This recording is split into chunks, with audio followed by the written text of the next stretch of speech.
न जागे फूल जागे भावनयनी जागला।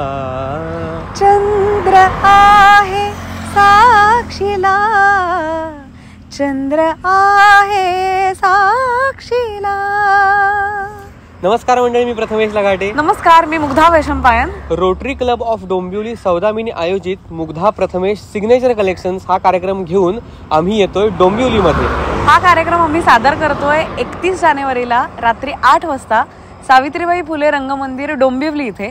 या कार्यक्रमाची तिकीट विक्री ऑलरेडी सुरू झालेली आहे। ऑफलाईन तिकीट तुम्हाला काउंटरवरती मिळेल, म्हणजे सावित्रीबाई फुले नाट्यगृहावरती मिळेल, आणि याची ऑनलाईन तिकीट विक्री तिकीटालय या ऍप वरती किंवा वेबसाईट वरती सुरू आहे। येस, आम्ही डोंबिवलीमध्ये खूप महिन्यांनी परफॉर्म करतोय आणि रोटरी क्लब हा कार्यक्रम सामाजिक बांधिलकीसाठी करत आहे, म्हणजे फंड रेझिंगसाठी करत आहे। आणि या दोन कारणांसाठी तुम्हाला या कार्यक्रमाला नक्की यायचं आहे। एक म्हणजे आम्ही डोंबिवलीत खूप महिन्यांनी परफॉर्म करतोय। या कार्यक्रमामध्ये आम्ही नेहमीपेक्षा थोडं वेगवेगळं काहीतरी गाणार आहोत आणि सामाजिक बांधिलकीसाठी हा कार्यक्रम आहे, त्यामुळे तुम्हाला या कार्यक्रमाला यायचंच आहे। तेव्हा मी डोंबिवली आणि आसपासच्या सर्व रसिक प्रेक्षकांना अतिशय मनापासून विनंती करतो की या कार्यक्रमाला आपण जास्तीत जास्त संख्येने उपस्थित राहा आणि आमचा उत्साह आनंद द्विगुणित करा। नक्की भेटूया 31 जानेवारीला रात्री 8 वाजता सावित्रीबाई फुले रंगमंदिर डोंबिवली इथे। धन्यवाद।